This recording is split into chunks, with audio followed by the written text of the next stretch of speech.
Good afternoon, everyone. Afternoon.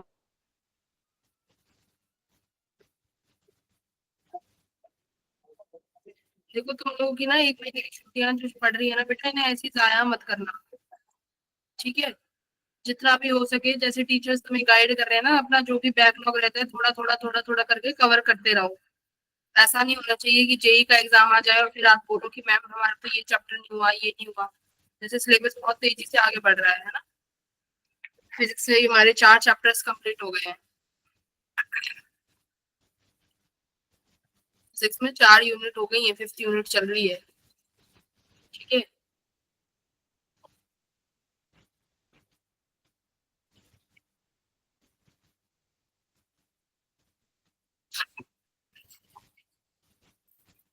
Anjali बेटा, आप कर रहे हो अपना जो सिलेबस जो रह रहा था वो कंप्लीट?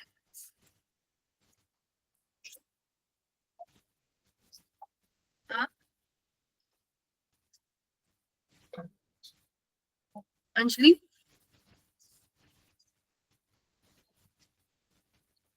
अंजलि रेफर करके आप देते हैं, ठीक है।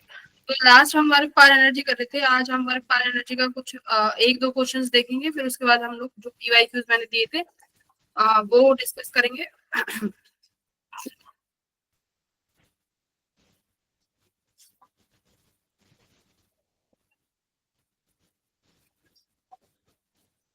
लास्ट क्लास में से किसी को कुछ डाउट है?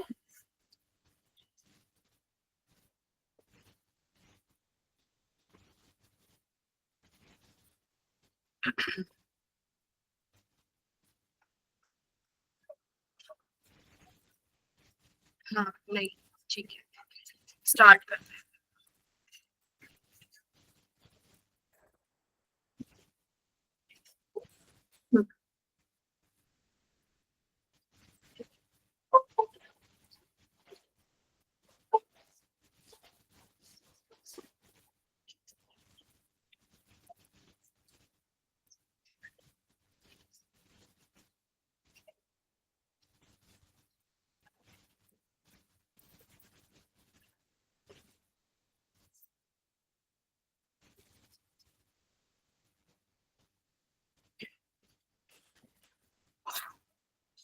लास्ट क्लास में हमने पावर एनर्जी को बहुत अच्छे से डिटेल में पढ़ लिया था कि किस तरीके से हम लोग work power energy, sorry, work energy theorem का यूज करते हैं। कुछ एग्जांपल्स भी देखे थे ये, है ना। आज 1-2 एग्जांपल्स और हैं। उन एग्जांपल्स को देखने के बाद हम सीधे पावर पे बढ़ते हैं, ठीक है। एक बहुत अच्छा एग्जांपल था, मैं वो करा देती हूँ।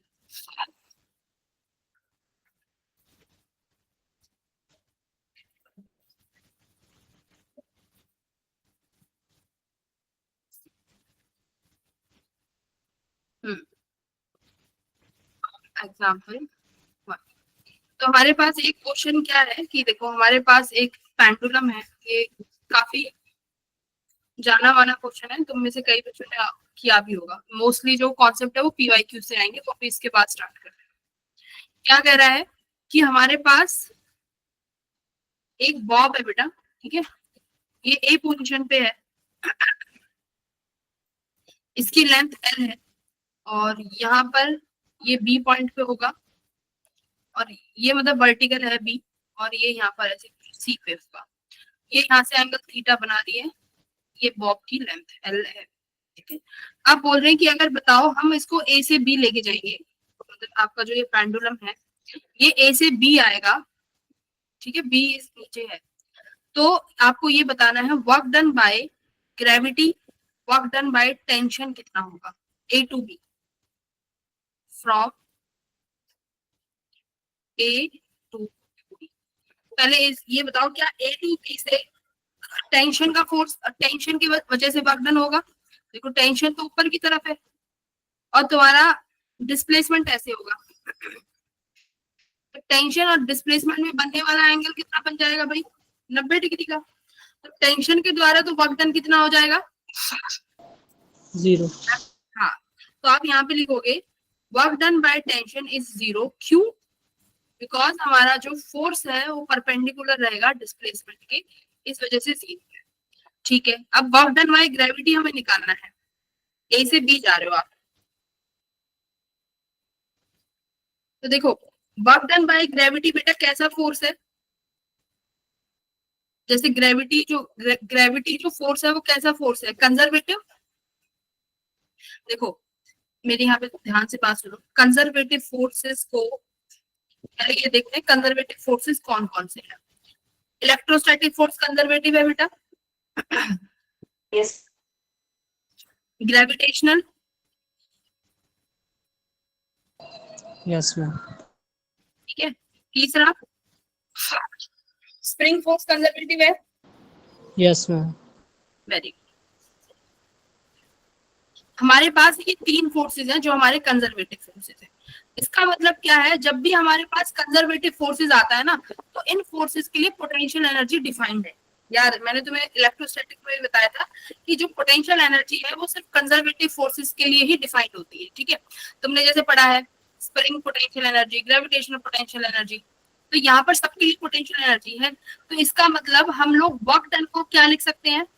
बताओ, वर्क डन किसके बराबर होता है? Equals to change potential ma'am negative of change of potential energy, क्योंकि ये work done by conservative force है।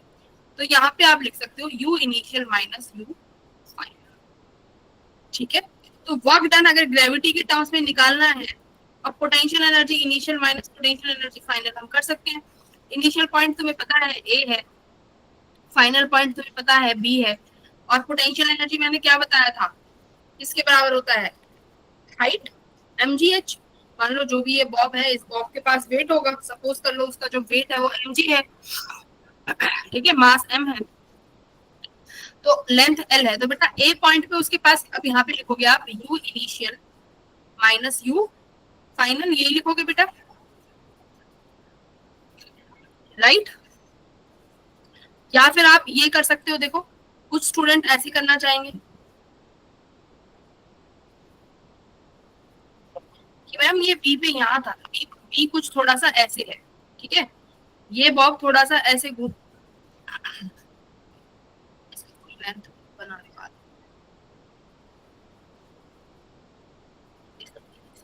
ये इस तरीके से यहाँ पहुंचेगा। ठीक है, तो अगर मैं देख लूं, देखो बेटा इनिशियली ये यहाँ था, ये वाली एच निकल के आ गई, ये एच इतनी सी जो एच दिख रही है येलो कलर की,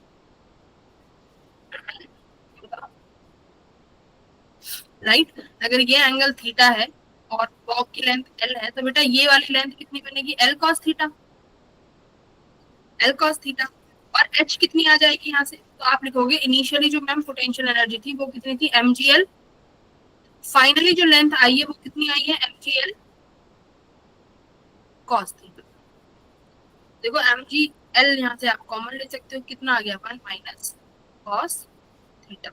बोलो, ठीक है, ए टू बी लगा दिया बस, पोटेंशियल एनर्जी का चेंज। क्लियर है? और अगर आप चाहते हो कि नहीं मैम हम तो बस ये mgh से करेंगे, आपने mgh से सिखाया है, तो बेटा ये एच भी किसके बराबर होगा?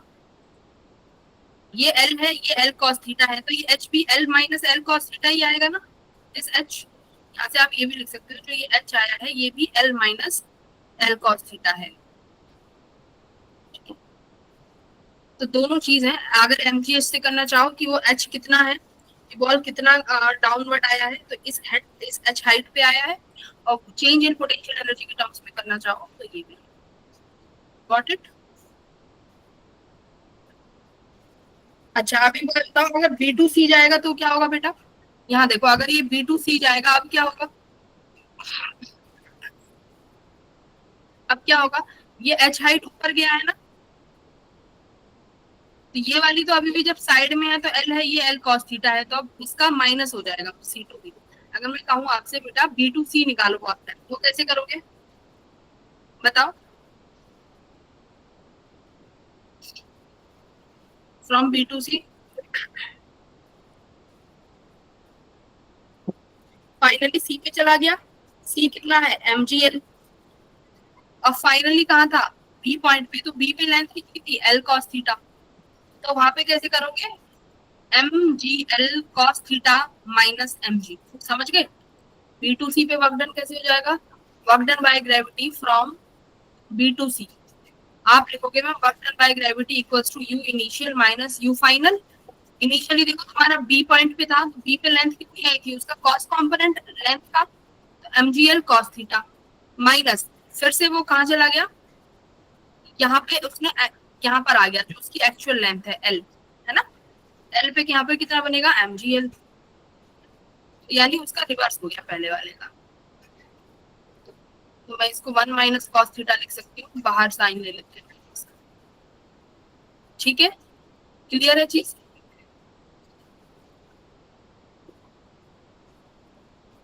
यहां से जो समझने की बात थी वो थी ये this box done by gravity ऐसे भी निकाल सकते हैं। आगे समझ में इजी था? Yes, ma'am.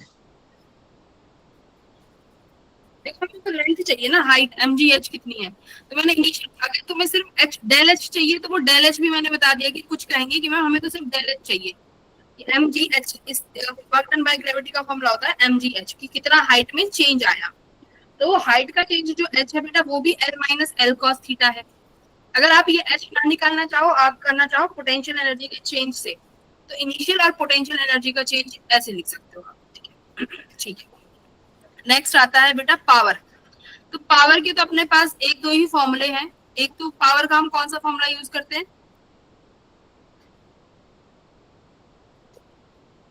बताओ, पावर का फॉर्मूला Force into velocity. एक तो एफवी होता है, फोर्स इनटू वेलोसिटी, और एक होता है पावर का formula work done per unit time. ठीक है, पावर के हमारे पास यही दो फॉर्मूले, फोर्स इनटू वेलोसिटी और एक पावर का फॉर्मूला है work done per unit time.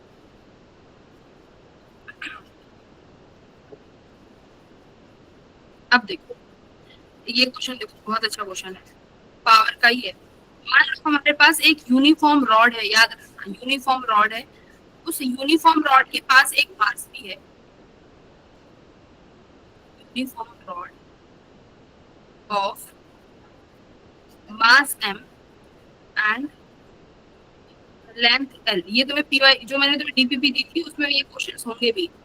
And length l is held in a position, किसी पोजीशन पे हेल्ड है। कैसी पोजीशन है देखो, ये तुम्हारा ग्राउंड है, इस ग्राउंड से बेटा ये जो रॉड है ये कुछ एंगल बना रही है ऐसे, ठीक है, सपोज ये एंगल बना रही है थीटा, इसकी मास m है, इसका लेंथ l है। अब देखो आपको निकालना है पोटेंशियल एनर्जी, ठीक है, find the potential energy of the rod, potential energy of rod कितना हो जाएगा?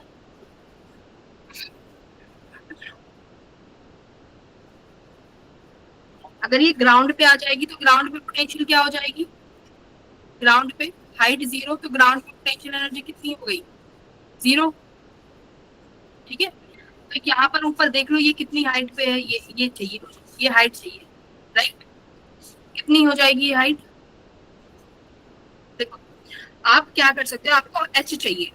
अब बेटा यहाँ पर हम यूनिफॉर्म रॉड है ना, तो हम इस h को किस पे मान सकते हैं? सेंटर ऑफ मास पे। ठीक है, जैसे ये कंप्लीट लेंथ l है, मैं मान लेती हूँ ये बीच बीच में ये l/2 है बेटा, ये l/2 है। अगर ये l/2 है तो इसका ये कंपोनेंट कितना बनेगा? l/2 cos थीटा, और ये परपेंडिकुलर कितना बनेगा? l/2 sin theta. समझ रहे हो? देखो मेरे पास पोटेंशियल एनर्जी का फॉर्मूला ले दे के एक ही है, mgh, एग्री कर रहे हो? अब मुझे ये हाइट चाहिए, ये हाइट हमारी रॉड है, ये रॉड तुम्हारी ग्राउंड से कितनी हाइट पे है ना, राइट? कि ये हाइट कितनी है ग्राउंड से, तो याद रखना पोटेंशियल एनर्जी के केस में हम यहाँ पर किसको मान लेते हैं? हाइट सेंटर ऑफ मास से ले लेते हैं। तो ये l/2 बेटा सेंटर ऑफ मास होगा ना इसका, रॉड का, यूनिफॉर्मली डिस्ट्रीब्यूटेड है देखो, यूनिफॉर्म रॉड है, तो यूनिफॉर्म रॉड का सेंटर ऑफ मास उसके ज्योमेट्रिकल सेंटर पे होगा कि नहीं होगा? ज्योमेट्रिकल सेंटर मतलब अगर ये एल रॉड की लेंथ है तो L/2 पे सेंटर मास होगा कि नहीं होगा? होगा। Yes, ma'am. तो ये L/2 अगर ये वाली लेंथ L/2 है तो बेटा ये L/2 cos थीटा होगी और ये कितनी हो जाएगी परपेंडिकुलर L/2 sin थीटा, और मुझे यही तो हाइट चाहिए थी। तो यहाँ से मेरी पोटेंशियल एनर्जी सीधा आप लिखोगे मैम इसका मास m है जी, हाइट आपने मैम L/2 sin थीटा निकाल ली। तो कहने का मतलब क्या है, जब आपको एच चाहिए होता है, हाइट चाहिए होती है, हमारे पास जो रॉड वगैरह है वो यूनिफॉर्म है, तो हम इसका सेंटर ऑफ मास से हाइट को कंसिडर कर लेते हैं, और ये कॉन्सेप्ट बहुत ज्यादा क्वेश्चंस में यूज भी होगा। क्लियर है? आप एच जो लेना है वो सेंटर ऑफ मास वाला ले सकते हो।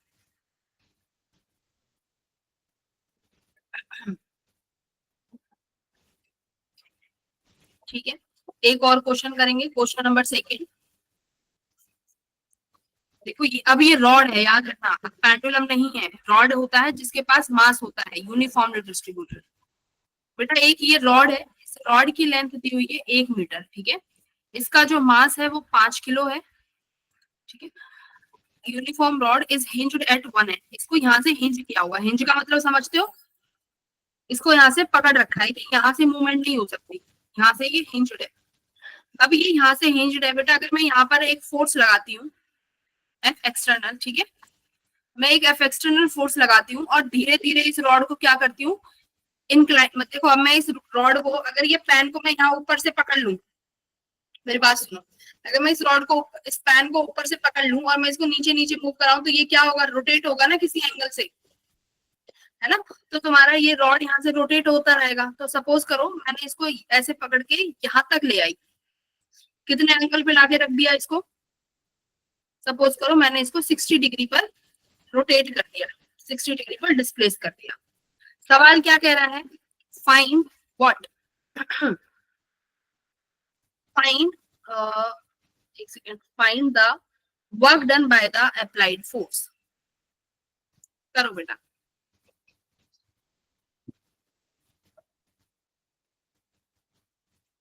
अप्लाइड,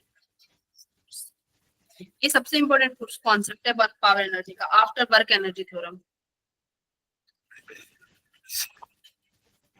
अब एक कॉन्सेप्ट में पता है, work done by all the forces equals to change in kinetic energy.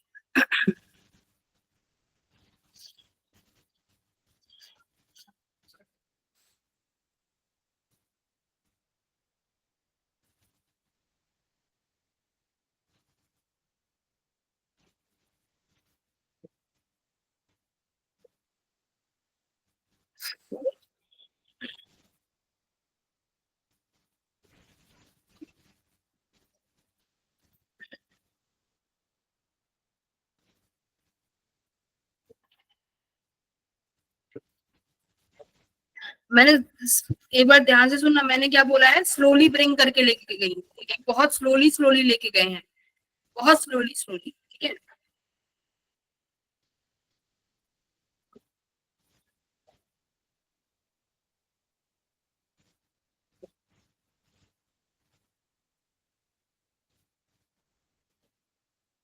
ये कंडीशन है।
अभी सिखाया है दोनों कॉन्सेप्ट। यहाँ से यहाँ लेके अगर पेंडुलम को गए थे तो क्या किया था, चेंज इन पोटेंशियल एनर्जी, तो कितना आया था, mgl minus L cos theta, है ना। अब यहाँ पे Yes, ma'am. देखो बस फर्क इतना है, वहां पर वो पेंडुलम था, यहाँ पर ये रॉड है। यहाँ पर जो एल लोगे वो कौन सी एल लेनी है, सेंटर ऑफ मास वाली। तो इस रॉड का सेंटर ऑफ मास अभी बताया कहाँ पे होगा, L/2 पे। बस खत्म सवाल। अरे मेरे बेटा जी, ये पेंडुलम की तरह ही तो है सेम। आप इसको इस बी पॉइंट से सी पॉइंट पे लेके गए, इसकी लेंथ यहाँ एल है, यहाँ क्या हो जाएगी, एल कॉस थीटा। अगर अब देखो यहाँ क्या लिखा हुआ है, you are bringing it very slowly. Slowly का मतलब क्या है, इसके पास वेलोसिटी नहीं है, रॉड के पास बहुत धीरे धीरे लेके जा रहे हो, राइट। तो चेंज इन पोटेंशियल एनर्जी कितना है, sorry change in kinetic energy कितना है, 0। ठीक है, कोई काइनेटिक एनर्जी नहीं है। तो तुम क्या लिखोगे यहाँ पे, work done by all the forces. कौन कौन से फोर्सेस है पहले तो बताओ। वर्क डन बाय ग्रेविटी है, ग्रेविटी तो काम करेगी, प्लस वर्क डन बाय जो ये एक्सटर्नल फोर्स है बेटा, ये है कि नहीं है, ये भी है, इक्वल्स टू काइनेटिक एनर्जी क्या हो गई, 0 हो गई। बोलो हाँ या ना। वर्क डन बाय ग्रेविटी अभी निकालना सीखा है आपने, यहाँ पे लिखोगे work done by gravity, ma'am अभी सिखाया है आपने, you initial minus U final.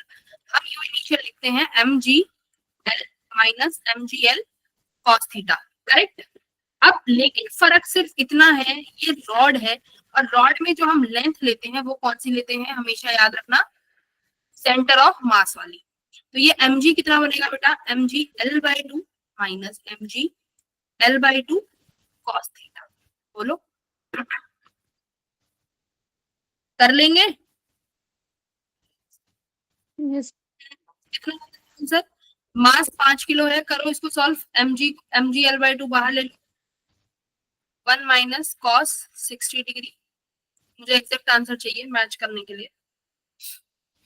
मास 5 है, ग्रेविटी 10 ले लो, लेंथ वही 1/2 है, 1/2 है ना, 1/2। और 1 माइनस कॉस 60 कितना होता है, कॉस 60 कितना होता है, 1/2। ठीक है, 2 5 10, तो ये कितना आया, 5 5 25, और 2 में से 1 गया तो 1/2, है ना। और यही किसके बराबर हो जाएगा, work done by external force के। एग्जैक्ट आंसर बताना एक बार, ये तो इसमें तो कुछ फर्क आ रहा है।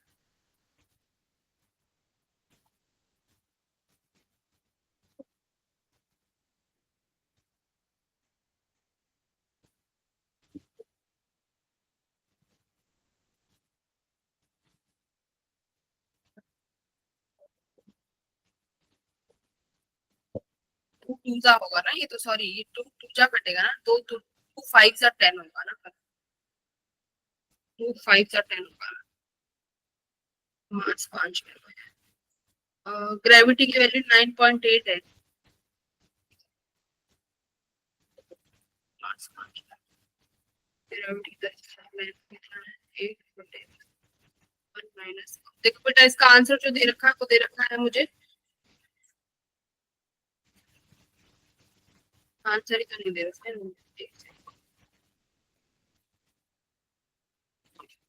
कितना आ रहा है बताना, 25/2, 12 पॉइंट समथिंग आ रहा है,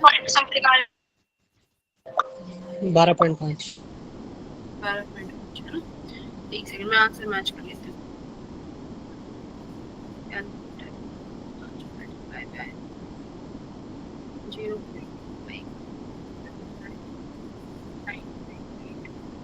ठीक है, सही आया है। ठीक है, उन्होंने ग्रेविटी 9.8 लिया था, तो उनका 12.25 आ रहा है, अपना 12.5 आ रहा है।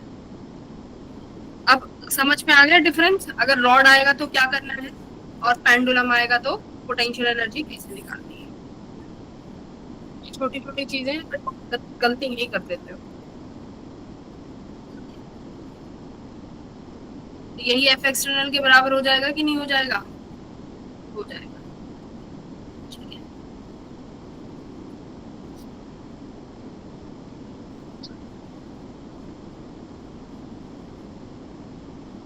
आगे बढ़ू? ठीक है, आगे बढ़ते हैं। ठीक है, अब आगे बढ़ना मतलब पीवाई यूज करना। पोटेंशियल एनर्जी पढ़ ली, स्प्रिंग फोर्स पढ़ लिया, पावर का फॉर्मूला देख लिया, बाकी 10 क्वेश्चन है मैकेनिक्स में। सॉरी।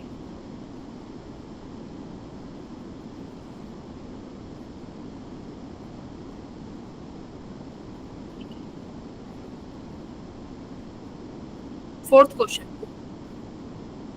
क्वेश्चन 4 पावर का सवाल है ना, पावर से सवाल आते हैं।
नैतिक कितना आ रहा है बेटा?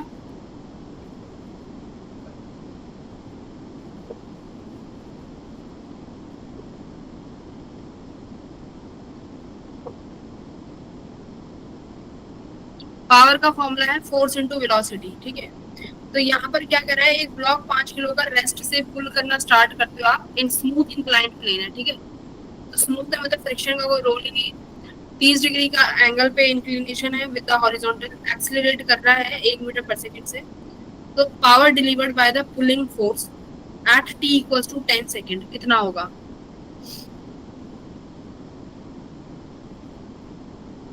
इफेक्टिव एक्सीलरेशन क्या होती है समझ रहे हो? इफेक्टिव का मतलब क्या होता है यहाँ पे? नेट एक्सीलरेशन है नहीं, दिस इज नेट एक्सीलरेशन। तो अगर तुम इंक्लाइंड प्लेन पे डायग्राम बनाते हो,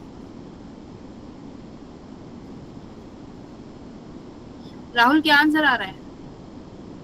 तो हमारे पास एक तो एक्सीलरेशन, एक एक्सीलरेशन तो जी साइन थीटा होती है। ठीक है, अब इन्होंने बोला है कि एक पुलिंग, एक ब्लॉक को पुल किया जा रहा है फ्रॉम, सॉरी, एक block of mass 5 kg starting from rest, pulled up. ठीक है, एक पुलिंग फोर्स भी लग रहा है ऊपर, एफ, एंगल दिया हुआ है 30 डिग्री। अब ये पुलिंग फोर्स एफ है, तो भाई इस फोर्स के मेरे पास नेट एक्सीलरेशन क्या होगी बताओ? ये नेट फोर्स अगर निकालना चाहूँ तो मेरे पास नेट फोर्स लगेगा एफ माइनस ये वाला फोर्स, अगर मैं बनाऊं तो एफ की साइन थीटा होगा, और ये किसके बराबर होगा? एफ नेट के। ठीक है, दिस इज एफ नेट। और ये अब इन्होंने पूछा क्या है, the power delivered by the pulling force. जो ये पुलिंग फोर्स है, ये कितना पावर लगा रहा है? तो यानी हमें पहले बात तो पुलिंग, अगर मैं पावर की बात करूं तो फोर्स इनटू वेलोसिटी होगा। तो मुझे फोर्स वो चाहिए होगा जो पुलिंग फोर्स है, तो यहाँ से एफ की वैल्यू आप लिखोगे एफ नेट, ठीक है, plus M G sine theta. और एफ नेट कितना होता है याद करो, न्यूटन का सेकंड लॉ क्या कहता है? नेट फोर्स हमेशा किसके बराबर आता है बेटा? मास इनटू एक्सीलरेशन के, plus M G sine theta. Correct. तो यहाँ से पुलिंग फोर्स आपको निकालना है। मास कितना दिया हुआ है? 5 किलो। ये जो एक्सीलरेशन है, जो गिवन एक्सीलरेशन है बेटा, ये कौन सी एक्सीलरेशन है? नेट फोर्स वाली ना, जो एफ नॉट है इक्वल्स टू एम ए, ये वो एक्सीलरेशन गिवन है। तो यहाँ पे आप एक्सीलरेशन कितना लिखोगे? 5 × 1 plus M G sine theta कितना हो जाएगा? मास 5 है, ग्रेविटी की वैल्यू 10, साइन थीटा हो जाएगा 1/2, तो 5 5 जो 25 आ गया ये। 5 + 25 यानी ये कितना आ गया तुम्हारे पास 30 न्यूटन। ये लो, तो पावर कितनी आ गई, मतलब अभी वेलोसिटी निकालनी पड़ेगी 10 सेकंड के लिए, है ना। तो आप यूज करोगे v = u + at। तो इनिशियली रेस्ट पे था और हर बार कितने से एक्सेलरेट कर रहा है वो, एक्सेलरेशन कितनी गिवन है 1 से, 10 सेकंड बाद उसकी वेलोसिटी 10 मीटर पर सेकंड हो जाएगी। तो फोर्स कितना आ गया भाई 30 × 10, यानी कितनी वॉट की पावर आ गई 300 वॉट। बोलो ठीक है एवरीवन। तो मैं वही कहती हूँ मैकेनिक्स लिंक अप है ये सारा, यहाँ पे देखो है तो पावर, पावर का कॉन्सेप्ट एफ वी यूज हुआ है, लेकिन सारा कॉन्सेप्ट किसका है ये एनएलएम का, है ना। तो अगर जिसका एनएलएम रह गया, ना तो वो वर्क पावर एनर्जी में कुछ कर सकता है, ना वो फ्रिक्शन में कुछ कर सकता, ना वो रोटेशन में कुछ कर सकता, जिसको एनएलएम नहीं आता। तो इसीलिए एनएलएम सबसे पहले सिखाया जाता है मैकेनिक्स। यहाँ पर अगर किसी को डाउट है तो बताओ एक बार, होना तो नहीं चाहिए, इजी क्वेश्चन तो, बोलो करें आगे। क्वेश्चन नंबर 3 करो बेटा, फाइंड क्वेश्चन नंबर 3। क्या कह रहा है कि to maintain a speed of 80 kilometre per hour by a bus, एक बस है जिसका मास 500 किलोग्राम है, एक रफ रोड पे चल रही है। बेटा रफ रोड पे क्या लग रहा होगा, फ्रिक्शन लग रहा होगा ना पीछे की तरफ, फ्रिक्शन पीछे की तरफ लग रहा है। तो वो बोल रहे हैं कि अगर हम मुझे स्पीड को 80 किलोमीटर ही रखना है तो बताओ कितना वर्क डन करना पड़ेगा इंजन के द्वारा, कितना वर्क डन कर देगा जितना उसको पीछे पकड़ के खींच रहा है। एक बात बताओ, जैसे ये तुम्हारी बस है भाई, ठीक है, ये मेरी बस चल रही है, वेलोसिटी इसकी आगे है, इसको पीछे खींचने वाला फोर्स कौन सा है, फ्रिक्शन।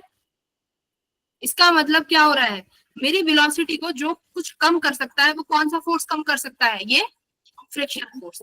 अगर मैं इंजन से इतना ही काम करा दूं कि वो फ्रिक्शन को रोक दे तो मेरा काम बन जाएगा। तो यानी work done by engine, indirectly क्या पूछ रहा है ये, वर्क डन बाय फ्रिक्शन, समझ गए। तो वर्क डन बाय फ्रिक्शन निकालो, आप लिखोगे मैम आपने एक ही फॉर्मूला बताया है वर्क डन का, तो friction force multi dot displacement, but यहाँ पे फोर्स किसका लग जाएगा बेटा, फ्रिक्शन का। फ्रिक्शन का फोर्स क्या होता है म्यू एम जी, डिस्प्लेसमेंट उसने दी हुई है 4 किलोमीटर में, तो 4 किलोमीटर यानी मीटर में चेंज कर लेना 4000। चलो आंसर निकालो, सारा कुछ बता दिया आपको।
बताओ आंसर कितना आ रहा है, बोलते तो हो नहीं तुम, बोल के बताओ।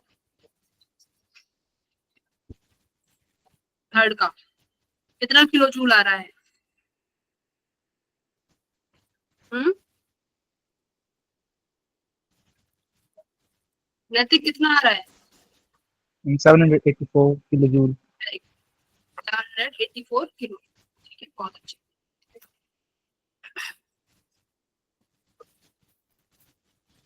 देखो पावर से क्वेश्चन बहुत आते हैं, यहाँ पे सवाल question number 6, the maximum load carried by an elevator, हम देख लेते हैं बस क्या बताना चाह रहे हैं।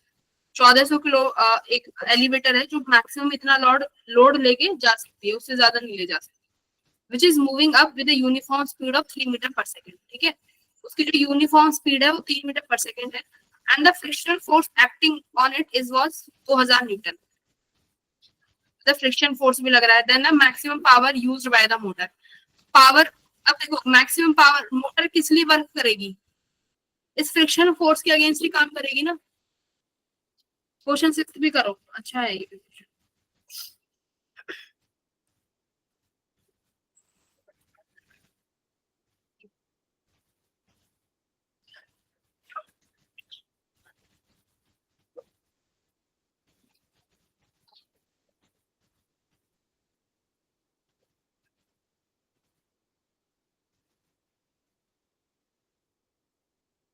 देखो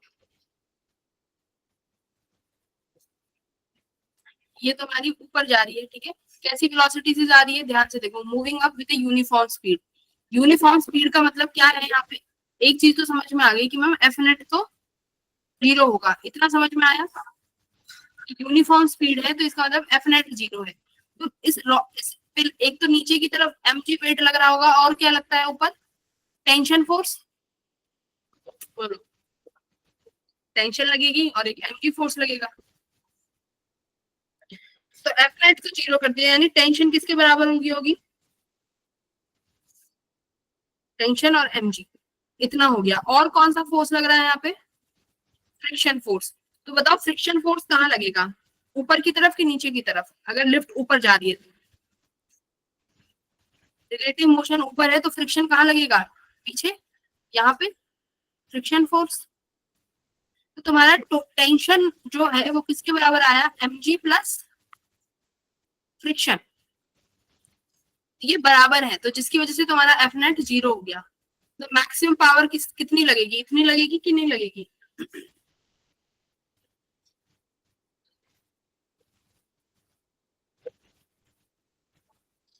आ गया, mg, mg टेंशन निकाल लो भाई, यही तुम्हारी मैक्सिमम पावर है। मास कितना है टोटल दिया ही हुआ है इन्होंने, कितना, 1400 multiply by 10, 1400 kilo, 16 KG passenger, 600 kilo passenger, नहीं नहीं, अब 100 से ये ऑलरेडी इन्होंने हमें वेट दिया हुआ है ना, 1400 kilo is already a weight, ठीक है, तो ये 1400 ही रहेगा mg प्लस फ्रिक्शन कितना है,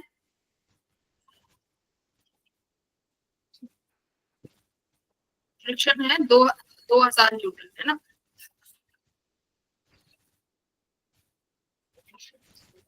तो कितनी हो गई फिर पावर, टेंशन कितना आ गया, 3400,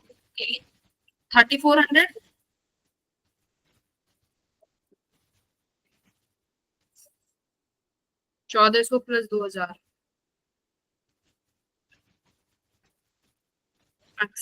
1400 kg, मास ये है, एक जीरो इसको मल्टीप्लाई करेंगे तो ये कितना बनेगा, 14000, 14000 प्लस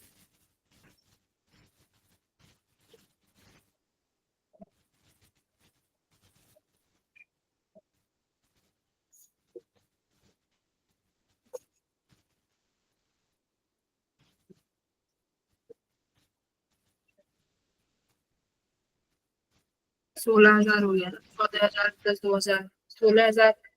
अब पावर कितना हो जाएगा, फोर्स इंटू वेलोसिटी, 16 इंटू 3 से मल्टीप्लाई कर दो, 16 इंटू 3 क्या हो गया, 48, ठीक है, तो 48 किलो वॉट काम करना पड़ेगा। ये समझ आया क्वेश्चन, ये भी सारा का सारा एनएलएम पे था, राइट। देखो अगर तुम्हारी ब्लॉक, तुम्हारी लिफ्ट ऊपर जा रही है तो नीचे एमपी लगेगा, ऊपर टेंशन लगेगा। अब इन्होंने बोला कि फ्रिक्शन भी है, तो फ्रिक्शन की डायरेक्शन डिसाइड करनी पड़ेगी। तो अगर तुम्हारी लिफ्ट ऊपर जा रही है, फ्रिक्शन रिलेटिव मोशन को अपोज करता है, यानी पीछे लगेगा। नेट फोर्स 0, यानी सारा का सारा टेंशन इन दोनों फोर्स के बराबर है। तो कितनी मैक्सिमम पावर जनरेट करनी पड़ेगी मोटर को, एटलीस्ट इन दोनों फोर्सेस को बैलेंस करना पड़ेगा, वेट प्लस फ्रिक्शन, ठीक है। तो यहाँ से डायरेक्ट 48,000 टोटल।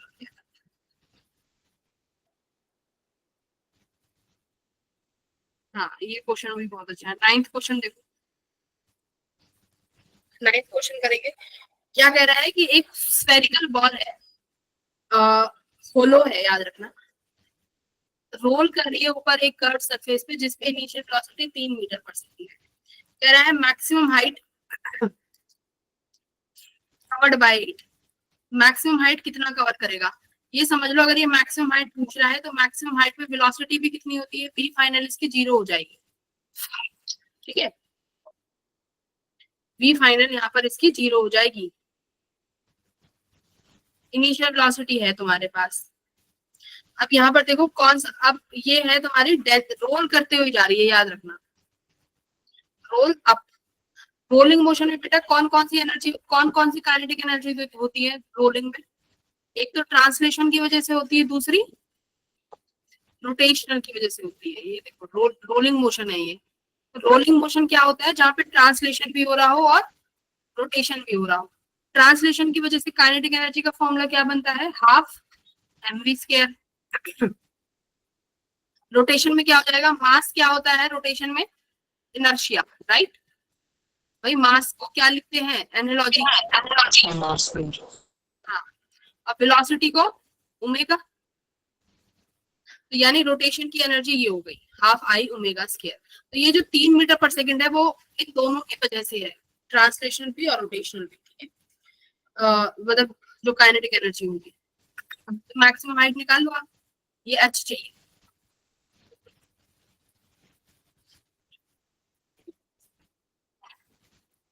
कौन कौन, work done by all the forces equals to change in the kinetic energy लगा।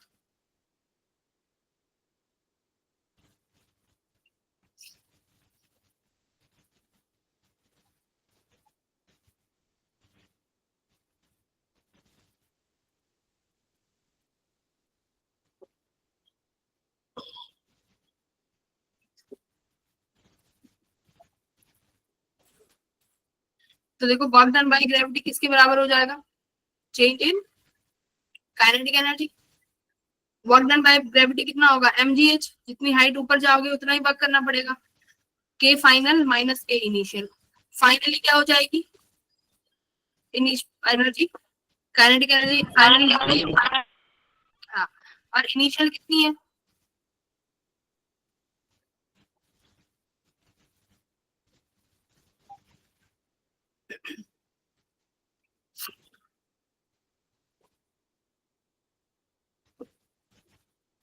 रेडियस की तरफ।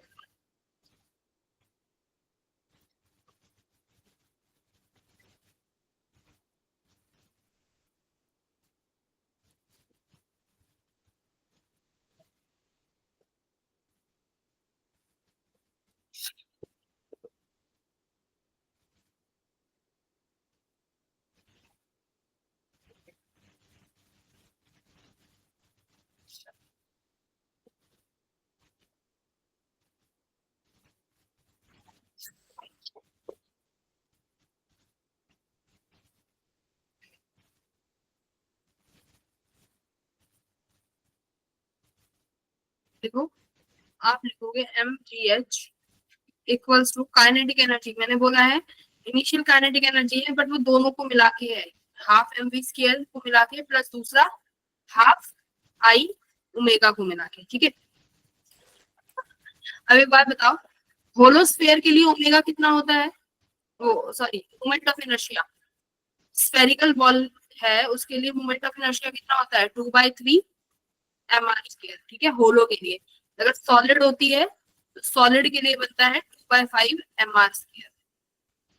ये छोटे छोटे फॉर्मूले हैं, याद होने चाहिए। तो देखो mgh equals to half mv square plus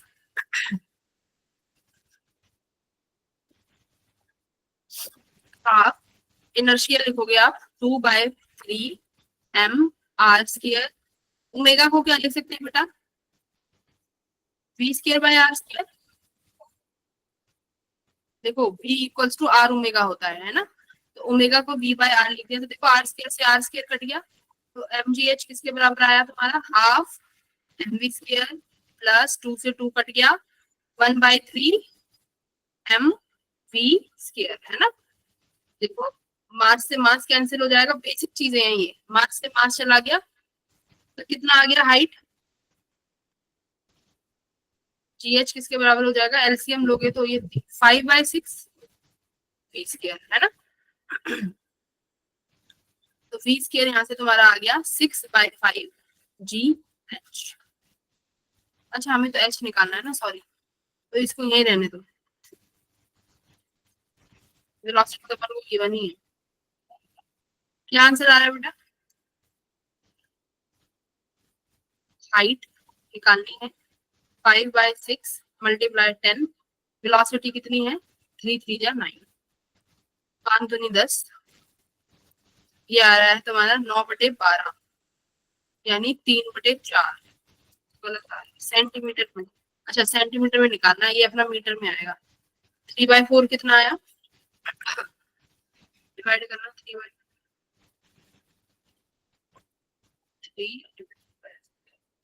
ठीक है 0.75 मीटर, तो सेंटीमीटर में ये कितना बन जाएगा 75।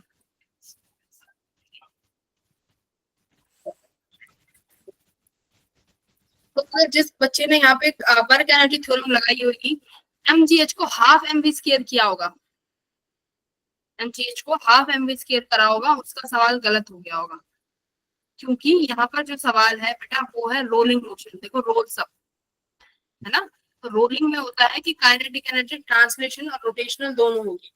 रोटेशनल के लिए half I omega square add करना पड़ेगा। समझ में आ गया? Yes ma'am. Moment of inertia बेटा, जो बॉडीज के मोमेंट ऑफ इनर्शिया होते हैं ना, जैसे कि रॉड का कितना होता है सेंटर ऑफ मास के अबाउट, सेंटर ऑफ मास के अबाउट रॉड का, सॉरी, अबाउट एक्सिस पे कितना होता है उसकी वन एंड पे। तुम्हारा रिंग हो गई, रिंग का कितना होता है tangentially perpendicular to the axis, है ना। ये तुम्हें फॉर्मूला तो याद होना चाहिए, डिराइव करना आए चाहे ना आए, फॉर्मूला आना चाहिए। क्योंकि देखो यहाँ पर अगर जो बच्चे फॉर्मूला ना करके गया होगा, उसका ये सवाल भी बिगड़ जाता वर्क पावर एनर्जी का। इसलिए मैं कहती हूँ कि बेसिक तो हर चैप्टर का आना चाहिए, क्योंकि वो चैप्टर ना बिगड़ जाए जो तुम पढ़ के जा रहे हो। मान लो कोई बच्चा वर्क एनर्जी पढ़ के गया है, पेपर में ये सवाल आ गया, है ना, तो फिर तुम ये कहोगे शिट यार, मैं शायद फॉर्मूला ही देख के आ जाता, शिट फॉर्मूला ही देख के आ जाता। तो इसलिए मैं अपने स्टूडेंट्स को यही कहती हूँ कि फॉर्मूला तो हर चैप्टर का पढ़ के जाना है, चाहे तुम्हें ये ना पता हो कि ये फॉर्मूला क्यों आया, पर फॉर्मूला आना चाहिए। ठीक है, ओके, चलो अब अगले क्वेश्चन पे आते हैं। थोड़े से अच्छे लेवल के क्वेश्चन करते हैं।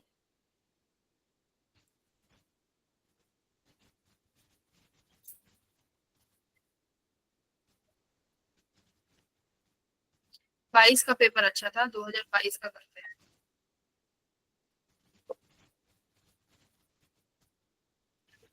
ये क्वेश्चन भी अच्छा लग रहा है।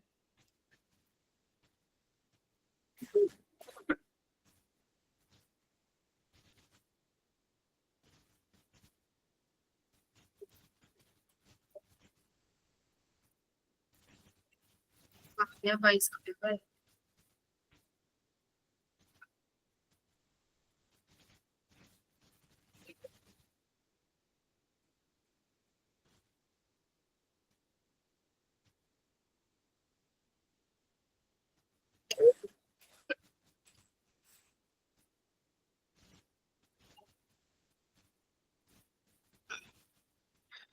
ये आ गया क्वेश्चन नंबर सेकंड। ये तो सारे ही करने हैं तुम्हें, 2022 के इंटीजर टाइप बहुत अच्छे क्वेश्चन थे। क्वेश्चन नंबर सेकंड बहुत प्यारा सवाल है, देखो करना है। क्या कह रहा है, एक यूनिफॉर्म चेन है बेटा। यूनिफॉर्म चेन का मतलब समझ गए कि उस चेन का जो मास है यूनिफॉर्मली डिस्ट्रीब्यूटेड है, 6 मीटर की लेंथ है, टेबल पे रखी हुई है। Such a part of its length is hanging over the edge of the table. Suppose करो तुम्हारे पास एक, ये तुम्हारे घर में एक टेबल है, ठीक है, थोड़ी सी मजबूत बना देते हैं। ये हमारी टेबल है, इस टेबल पे चेन पड़ी हुई है, ठीक है। अब उसका कुछ पार्ट जो है नीचे है टेबल से, ठीक है। कह रहा है कि सिस्टम रेस्ट पे है, स्टैटिक फ्रिक्शन है चेन और टेबल के बीच में। देखो टेबल और चेन के बीच में यहाँ पर फ्रिक्शन लग रहा होगा, जो कि फ्रिक्शन की वैल्यू 0.5 है। अब ये कह रहे हैं कि ये बताओ कि अगर ये रॉड जो तुम्हारी चेन है वो सारी की सारी नीचे ना गिर जाए, उसके लिए मुझे ये लेंथ जो है कितनी सिर्फ हैंग कर सकता हूँ। जैसे 6 मीटर की है ना, तो सिर्फ इसको कितना नीचे लटका सकते हैं, वो तुम्हें लेंथ निकालनी है। बहुत अच्छा क्वेश्चन है। ये बताओ, ये जो नीचे जो बेटा mg जो इसको खींचने वाली फोर्स कौन है, mg और इसको पीछे पकड़ के रखने वाली फोर्स कौन सी है? फ्रिक्शन। बोलो, पीछे फ्रिक्शन पकड़ के रख रही है, और जो चाहता है कि मेरे पास आता हो वो कौन है? Weight, mg। अब अगर जैसे ये mg ज्यादा हो गया, मतलब फ्रिक्शन कुछ काम नहीं कर पाएगा, चेन कहाँ गिर जाएगी? सारी नीचे गिर जाएगी। तो इन्होंने मैक्सिमम लेंथ पूछी है, इसका मतलब तुम्हें mg को किसके बराबर करना पड़ेगा?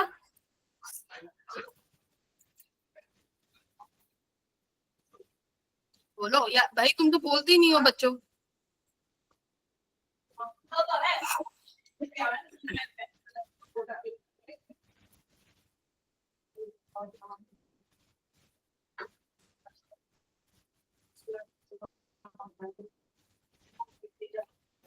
बोलो,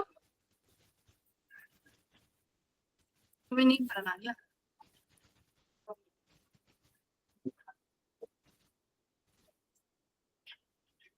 नहीं पढ़ना तुम लोगों को? नहीं पढ़ना तो बता दो, वैसे ही चले जाओ क्लास से। बोलते ही नहीं हो मुझे, कैसे मैं बार बार मेरे को फोन देखना पड़ेगा तुम्हारे मैसेजेस के लिए? ये अंजलि आ रही है, जा रही है, पता नहीं क्या कर रही है। आदित्य है ये। ऐसे नहीं चलेगा भाई काम। 1 घंटे आते हो, उसमें भी ये नहीं है कि इंटरेस्ट से पढ़ लें, टीचर को कुछ इंटरेस्ट दिला देना। हाँ ना, कुछ नहीं बोलना होता।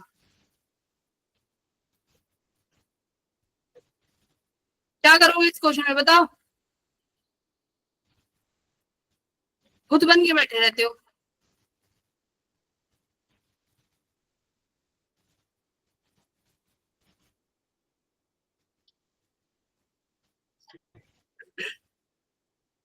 देखो, नीचे खींचने वाली वेट है तुम्हारी mg, ऊपर खींचने वाला है फ्रिक्शन। अगर mg एक्सीड कर जाएगा फ्रिक्शन को तो तुम्हारी चेन नीचे गिर जाएगी। तो यहाँ पे तुम्हें लिखना है कि हमें mg को फ्रिक्शन के बराबर करना है। ठीक है, अब mg मान लो कि जो x लेंथ है, बस उतना ही तुम्हारा सफिशियंट है फ्रिक्शन को कंट्रोल करने में। अगर मैं इस x को यानी लेंथ को थोड़ा सा भी बढ़ा दूंगी तो मेरा मास बढ़ेगा ना। देखो यहाँ पर x जो है प्रोपोर्शनली मास के भी है, कि मास यूनिफॉर्मली डिस्ट्रीब्यूटेड है लेंथ में। अगर लेंथ जितनी नीचे लटकाओगे उस चेन को, उतना ही मास बढ़ेगा ना, ग्रेविटी बढ़ेगी उतना ही। करेक्ट।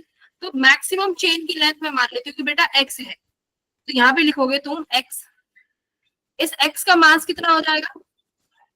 मास per unit length per unit का मास और x का मास, ठीक है, इनटू g। फ्रिक्शन का मास कैसे लिखोगे? फ्रिक्शन होता है म्यू, मास पर यूनिट लेंथ। मेरे पास कितनी लेंथ बचेगी अगर यहाँ पे, अगर x नीचे है तो l माइनस एक्स। यहाँ लिखोगे l माइनस l, कितना है? 6 है ना, तभी l माइनस एक्स ही लगते हैं, इंटू जी। तो देखो, g से g कट गया, कैपिटल m बाई l से capital m by l cut गया, तो x की वैल्यू यहाँ से सीधी सीधी तुम्हारे पास आ गई कि मैम x जो है किसके बराबर है? Mu l minus x. ठीक है, म्यू की वैल्यू रखो, l की वैल्यू रखो, x निकालो, आ जाएगा। सवाल आ गया समझ में ये? Yes ma'am. Yes, ma'am. हाँ, तो ये तुमने खुद से माना है कि हम x जो है मैक्सिमम लेंथ है, अगर x से ज्यादा कर देंगे तो मास बढ़ जाएगा। मास पर यूनिट लेंथ निकाल लो कि भाई x लेंथ का मास कितना है, तो मास per unit length into x। ऐसे ही थर्ड क्वेश्चन करो, थर्ड भी करो, फोर्थ भी करो, ये सारे क्वेश्चन बहुत अच्छे हैं।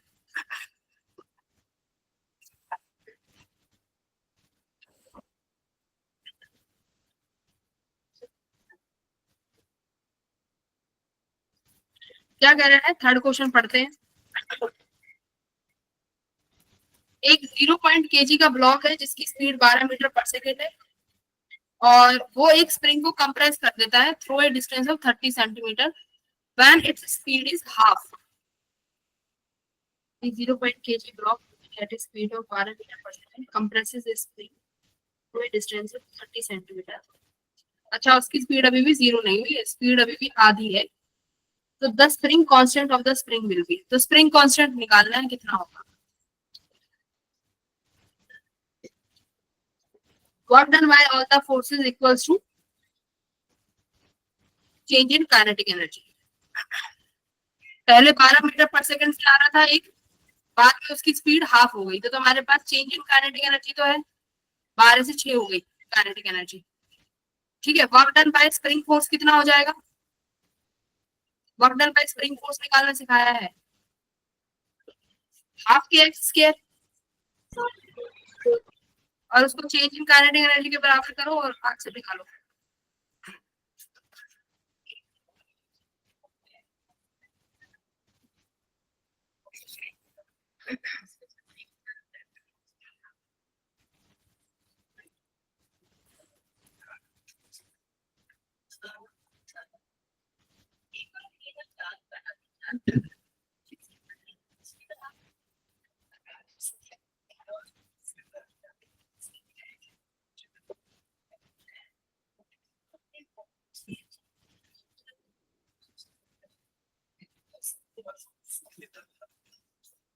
बहुत इजी है,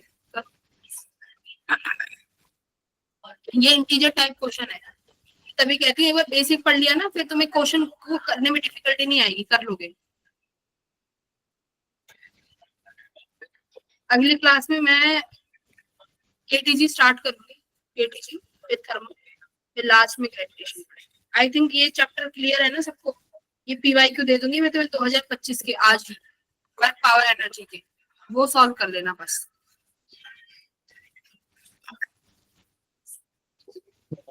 23-22 के मैंने करा दिए, 24-25 के तुम करना है।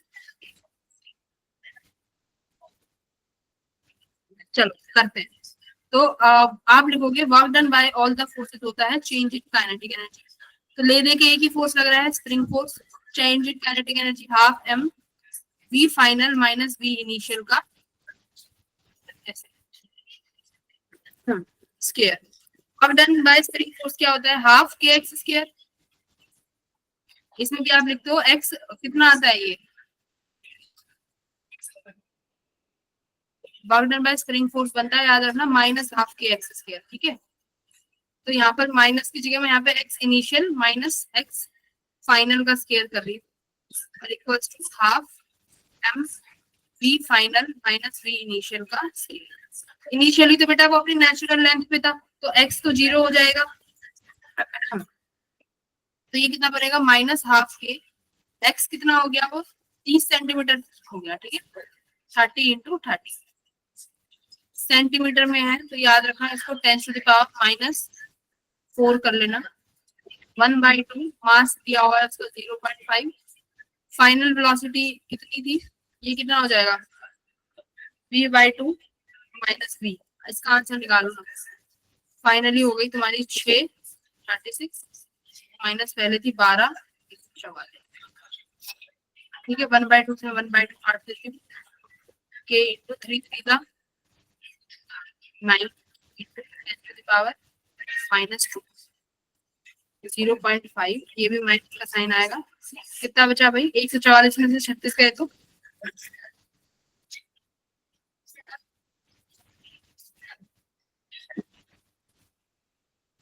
144 माइनस 108। ठीक है, 108 multiply by 0.5 54 k equals to 54/9 multiply by 100, ये आ गया 54 डिवाइडेड बाय 9 600 आ गया, एक ही वैल्यू, वो 600 न्यूटन मीटर आया है। ठीक है, और यही हमारा आंसर है। तो कुछ नहीं करना, work done by all the forces change in kinetic energy, और तुम्हें पता है अगर स्प्रिंग है तो स्प्रिंग के द्वारा ही वर्क होगा, और स्प्रिंग का वर्क डन हम पढ़ चुके हैं, तो स्प्रिंग का वर्क डन बेटा आता है माइनस हाफ के एक्स स्क्वायर। ठीक है, तो वर्क डन बाय स्प्रिंग में तुम क्या लिखोगे भाई? इनिशियली कितना था? तो हाफ के माइनस आगे आगे ही रहेगा, आप लिखोगे x final minus x initial का स्क्वायर। अब देखो एक्स इनिशियल तो कोई एक्सटेंशन या कंप्रेशन था ही नहीं, तो एक्स 0 हो गया, तो यहाँ पे आप सीधा माइनस हाफ के एक्स फाइनल का स्क्वायर भी लिख सकते हो। ठीक है, याद रखना माइनस आता है वर्क डन बाय उसमें कंप्रेशन में, स्प्रिंग वाले में, याद मैंने यहाँ पे ड्राइव भी करवाया है तुम्हें, देखो।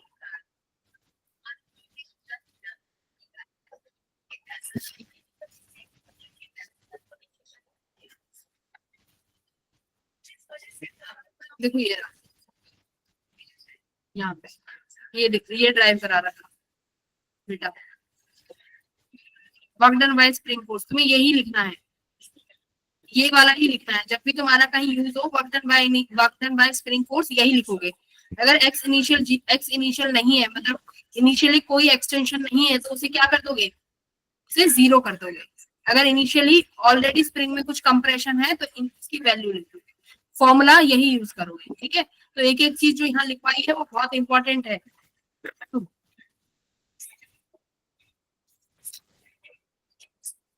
और ये नोट्स तुम्हें ऑलरेडी शेयर्ड है, इससे ज्यादा कुछ नहीं पढ़ना। देखो ये करो, ये भी बहुत अच्छा क्वेश्चन है। क्वेश्चन नंबर 4 बेटा, 4th क्वेश्चन लास्ट कर दो तभी जाओगे, 4th क्वेश्चन करके जाओगे।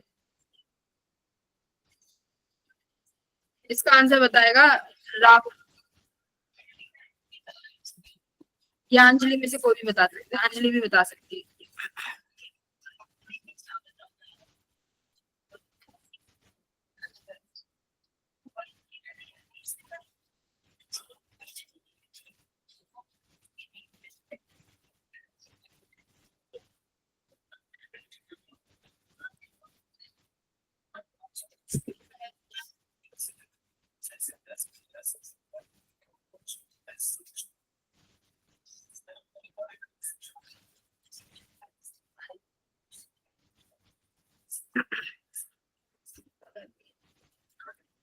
क्या आंसर आ रहा है?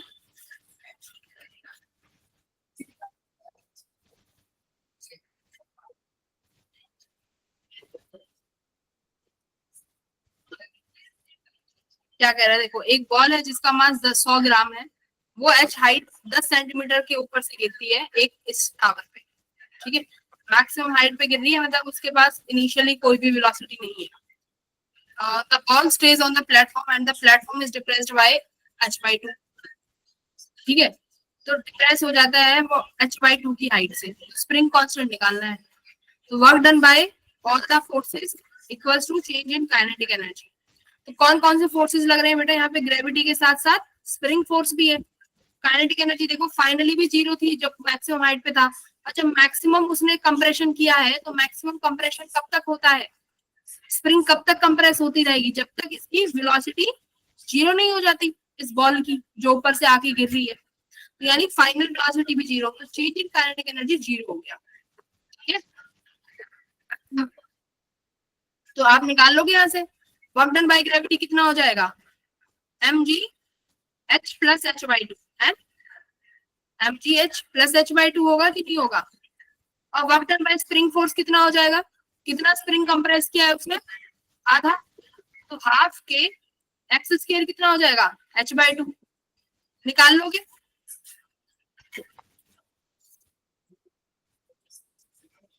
बता दो, h यहाँ पे 10 है याद रखना, ये 10 प्लस k/2 हाफ के एक्स स्क्वायर, बस ये करना है। फाइनल आंसर बताओ जल्दी, अंजलि बताओ कितना आंसर आ रहा है।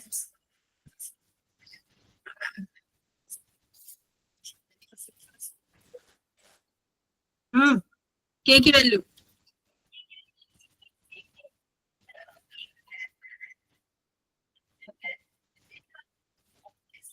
h दिया हुआ है 10 सेंटीमीटर,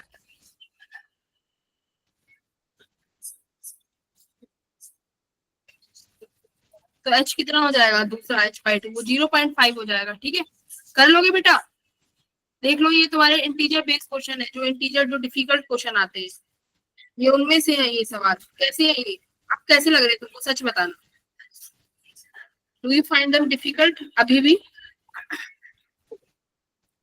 भी डिफिकल्ट आदित्य को तो अभी भी लग रहा है वो हम सब कर रहे हैं। हाँ 48 नहीं है भाई आंसर, 15 नहीं है अंजलि, 40 नहीं है आंसर। के की वैल्यू कितनी है, के 120 न्यूटन मीटर है, क्या कर रहे हो, गड़बड़ कर दी। हाँ नैतिक ने सही निकाला 120, नैतिक ने सही निकाला बिल्कुल। बेटा देखना तुमने कहीं कैलकुलेशन एरर कर दिया है, सेंटीमीटर में निकाला होगा तुम लोगों ने, वो मीटर्स में कन्वर्ट करना पड़ेगा। ठीक है, चल हाँ वेरी गुड। तो वही फॉर्मूला लगेगा उसमें।